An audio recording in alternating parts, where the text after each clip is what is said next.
मेलेल्याच्या टाळूवरचं लोणी खाणारे अशी म्हण आपण ऐकली असेल, पण छत्रपती संभाजीनगरमध्ये प्रत्यक्षात असा प्रकार घडलाय।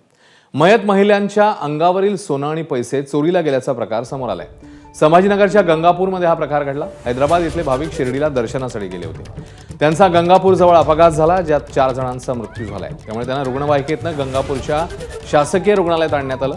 ज्यावेळी मृतदेह रुग्णवाहिकेत ठेवले तेव्हा रुग्णांच्या अंगावर सोनं होतं, पण जेव्हा रुग्णालयात मृतांचे नातेवाईक आले तेव्हा मात्र सोनं अंगावर नसल्याचं समोर आलं। दरम्यान चौकशी अंती रुग्णवाहिका चालकानेच मृतांच्या अंगावरचे दागिने चोरल्याचं आता समोर आलंय। कृष्णा केंडे या सगळ्याबद्दल सविस्तर माहिती देतील। कृष्णा, हा प्रकार आता समोर आलेला आहे, कशा प्रकारे पोलीस पुढचा तपास करतायत? अत्यंत दुर्दैवी आणि घृणास्पद कार्य या ठिकाणी या रुग्णवाहिका चालकाने केलेलं आपल्याला पाहायला मिळत आहे। हैदराबादचं एक कुटुंब घृष्णेश्वराचं दर्शन घेऊन शिर्डीला निघाले होतं। त्यांच्या गाडीला उसाच्या ट्रॉलीला धडक होऊन अपघात झाला। यामध्ये 4 लोकांचा मृत्यू झाला होता। यामध्ये 3 महिलांचा समावेश होता।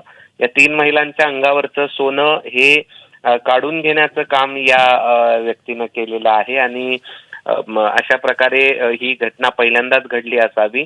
ज्यावेळी ह्याने सोनं काढून घेतलं, खरं तर त्यातले काही लोकांनी ज्यावेळेस रुग्णवाहिकेत हलवलं होतं त्यावेळेस त्या महिलांच्या अंगावरती सोनं होतं, मात्र ज्यावेळेस ते नातेवाईक तिथे पोहोचले त्यावेळेस त्यांच्या लक्षात आलं की त्यांच्या गळ्यातलं सोनं गायब आहे। त्यांनी पोलिसांमध्ये तक्रार केली। पोलिसांनी या सगळ्या प्रकरणाची सखोल चौकशी केली असता असं लक्षात आलं की रुग्णवाहिका चालकानंच प्रत्येक महिलांच्या गळ्यातलं सोनं आणि त्यांच्या सोबत असलेल्या पर्समधले पैसे देखील काढून घेतल्याचं लक्षात आलं आणि पोलिसांनी सखोल चौकशी केल्यानंतर यामध्ये रुग्णवाहिका चालकानंच हे सगळं कृत्य केल्याचं समोर आलेलं आहे आणि हा सगळा प्रकार म्हणजे अत्यंत दुर्दैवी आहे असं आपल्याला म्हणावं लागेल। अश्विन, आता तो जो चालक आहे तो पोलिसांच्या ताब्यात आहे।